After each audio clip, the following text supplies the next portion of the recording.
Bienvenidos a todos a esta nueva clase. En esta clase lo que vamos a ver es el tema de métodos return. Vamos a hacer otro ejemplo con métodos return. Pero en este caso el método return que vamos a crear en Java va a tener en su interior una estructura repetitiva. En nuestro caso este va a ser un ejemplo con el for, para que ustedes vean que dentro de un método también puede haber una estructura repetitiva. Así que vamos a comenzar. Miren, aquí yo estoy en un proyecto clase 8 SRC. En el paquete controlador hay un main 1, el que tenemos aquí. Y dentro de esto obviamente tenemos ya nuestro main, método main. Así que lo tenemos aquí. Bien. Bueno, en este método main comienza aquí y termina aquí. Así que vamos a trabajar seguro aquí adentro. ¿Sí? Eso es lo que veníamos trabajando hasta el momento, trabajar en un método main. Pero ahora yo quisiera crearme un método aparte, un método aquí, hagan de cuenta esa cajita azul, un método. Pero ese método lo que va a tener que hacer es determinar la suma de los primeros números. Vamos a poner, de los primeros números, usando un for. Primeros 10 números, hagamos de cuenta ahí.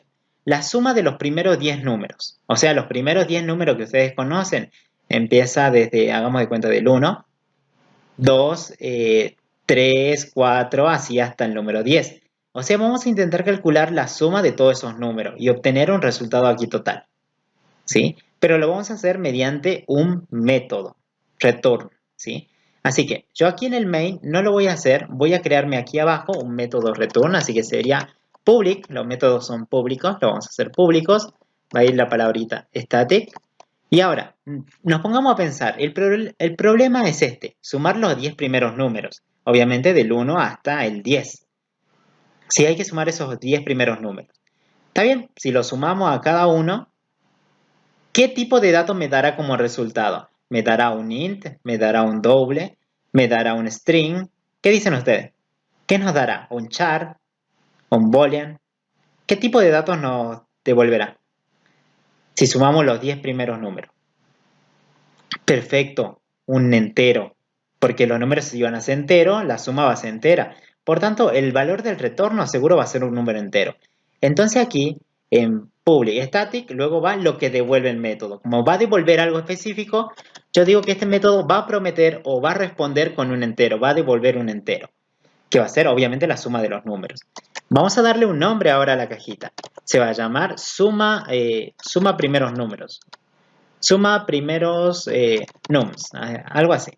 O el nombre que ustedes quieran. Este va a ser el nombre de nuestro método, que obviamente está retornando, va a retornar o tiene que retornar un entero.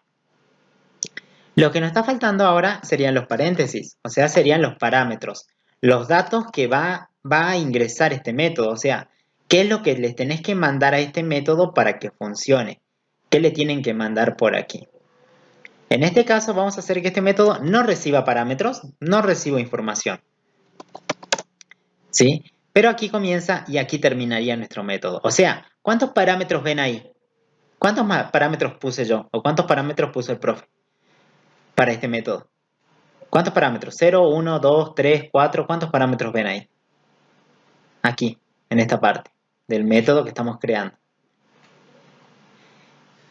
0 porque no hay nada. ¿Cuándo sería un parámetro? Por ejemplo, cuando decís que va a pasar un entero A, por ejemplo, o va a pasar un string B.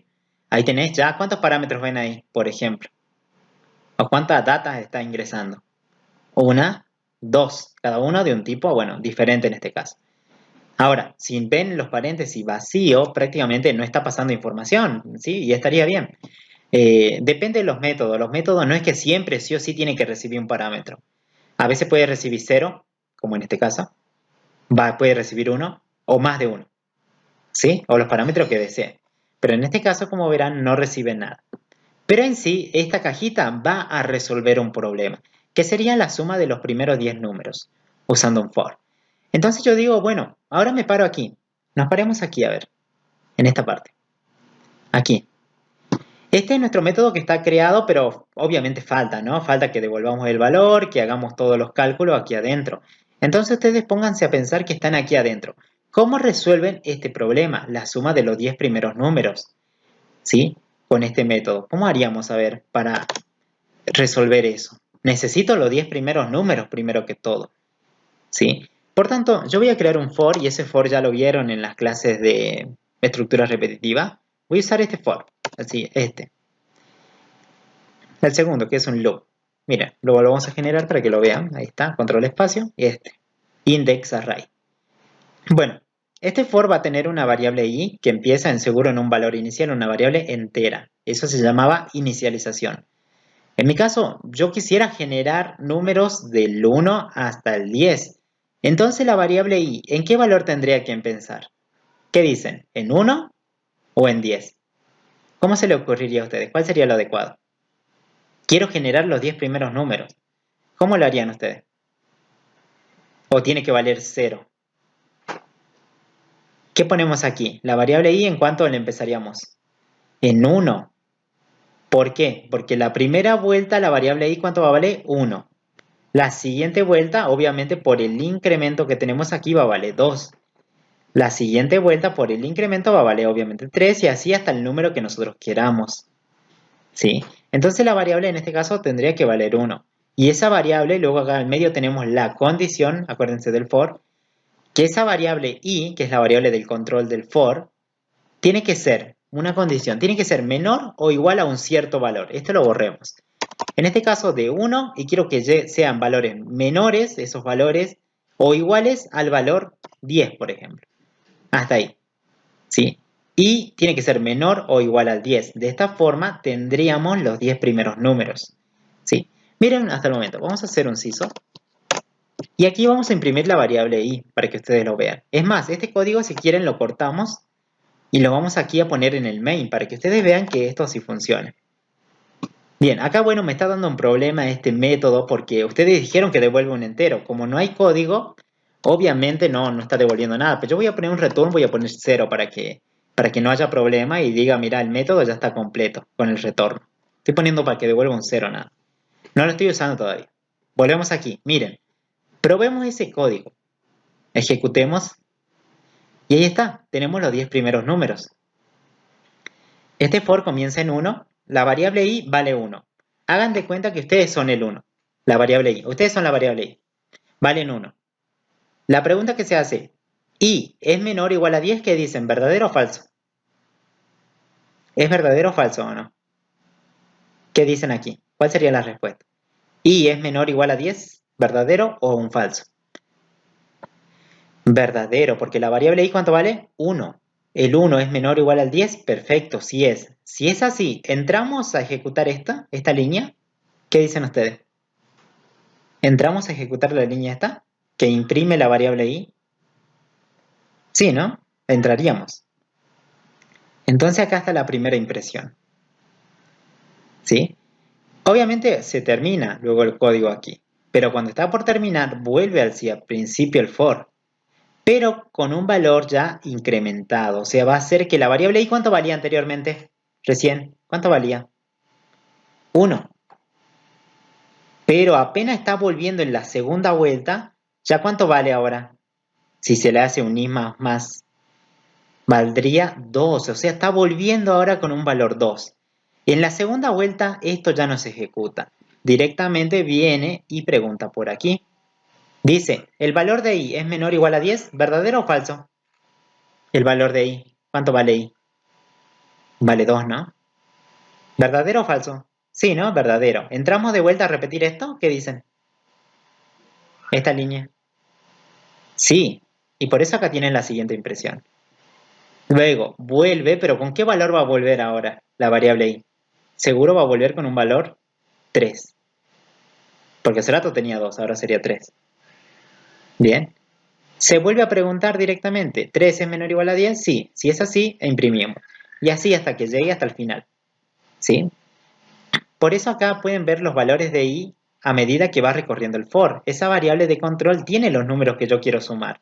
Entonces esto estaría ideal para que yo lo use aquí, dentro de este método. Este método lo que está haciendo es crear una variable i que se va a iterar 10 veces, o sea, va a dar vuelta 10 veces, y obviamente va a cambiar de valor por cada vuelta. Y aquí lo estábamos imprimiendo. Eso era para corroborar que prácticamente por cada vuelta la variable i cambia de valor.